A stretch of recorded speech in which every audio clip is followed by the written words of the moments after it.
আব্দুর রহমান ইবনে আউফ মক্কা ছেড়ে যখন মদিনায় পাড়ি জমালেন, তার চুলগুলো ছিল যখন উস্কো খুস্কু, দাড়িগুলো যখন ছিল ধুলা মাখা, চোখগুলো ছিল গর্তের ভিতরে, কালের হাড্ডিগুলো যখন বের হয়ে গেছিল, পরনে একটা ছেঁড়া লুঙ্গি ছাড়া, গায়ের উপরে যখন কোনো কাপড় ছিল না, সেই ফ্যাশনেবল মানুষটা যিনি একটা কাপড় একবারের বেশি দুবার পরতেন না, যিনি দামি পারফিউম ব্যবহার করতেন, তিনি সেই সকালবেলা সুবহি সাদেকের সময় খেজুর বাগান থেকে আজানের শব্দ শুনে তিনি যখন মদিনার মসজিদে গিয়ে ঢুকলেন, আল্লাহ নবী ফজরের নামাজ পড়ে তিনি ঘুরে বসলেন মুসল্লিদের দিকে।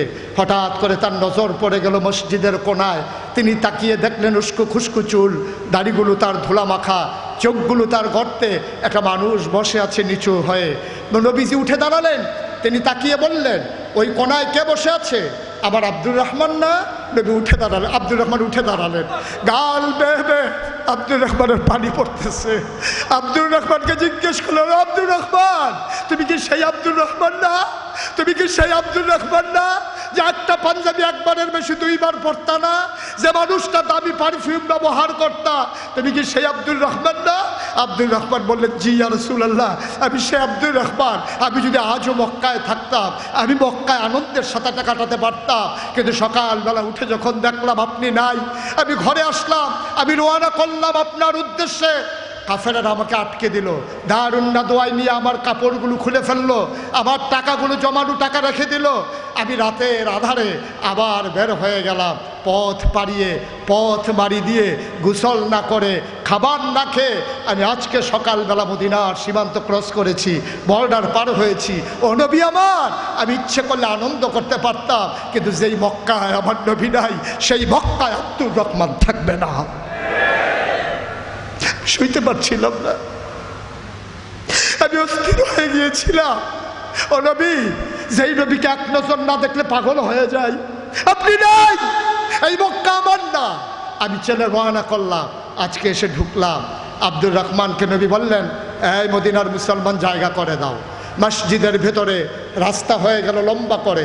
আব্দুর রহমান আনমনে মাথাটা নিচু করে নবীর দিকে হাঁটতেছেন, কদম তার চলে না, শরীর তার কাঁপে, গাল বেয়ে বেয়ে টপ টপ করে পানি পড়ে।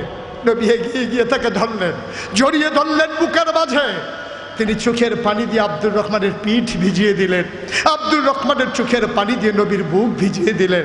এবার আব্দুর রহমান নবীকে আলতো করে ছেড়ে দিয়ে জিজ্ঞেস করলেন, ইয়া রাসূলুল্লাহ, ইয়া হাবিব আল্লাহ, আমার অপরাধটা কি? কোনোদিন কোনো মানুষের গায়ে হাত উঠাই নাই, কোনোদিন মানুষের উপরে জুলুম করি নাই, পারলে উপকার করেছি, ক্ষতি করি নাই। ও নবী আমার, কোনোদিন একটা মানুষকে ধমকও দেই নাই, কোনোদিন ঝগড়ার ছলে একটা গালিও দেই নাই, অপরাধটা আমার কি? নবীজি মুচকে হেসে বললেন, ও আব্দুর রহমান, আমার সেই অপরাধ, তোমার তো সেই অপরাধ যে কারণে আমি মক্কায় থাকতে পারি নাই, তুমিও থাকতে পারো নাই। আব্দুর রহমান জানতে চায়, অপরাধটা আমার কি? আল্লাহ জানিয়ে দিলেন, ও নবী, আব্দুর রহমানকে বলে দেন, ওয়ামা নাকামু মিনহুম ইল্লা ইউমিনু বিল্লাহিল আজিজিল হামিদ।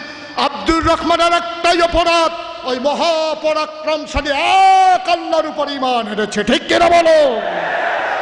আজও বাংলাদেশে যারা জেল প্রকোষ্ঠে ধুকে ধুকে মরেছে, যারা জেলখানা এসে থেকে বের হয়ে দেখেছে তার স্ত্রী অন্য ঘরে চলে গেছে, যে মানুষটা এসে দেখেছে তার আব্বা নাই, তার আম্মা নাই, যে মানুষটা নিজে লাশ হয়ে আর বাংলার কবরস্থানে ঘুমিয়ে আছে, তাদের একটাই অপরাধ, ওয়ামা নাকামু মিনহুম ইল্লা ইউমিনু বিল্লাহিল আজিজিল হামিদ। ঠিক কিনা বলো? সুতরাং আমরা জানিয়ে দিতে চাই, ইসলামের পথ কখনো কুসুমাস্তীর্ণ নয়, এই পথ কণ্টকাকীর্ণ, এই পথ কাটা বেছানো।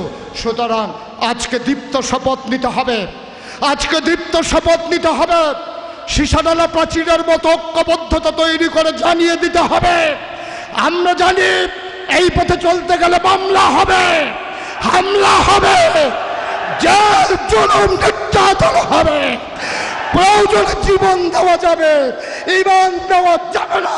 রাজি আছো কিনা? হাত তুলে দেখা।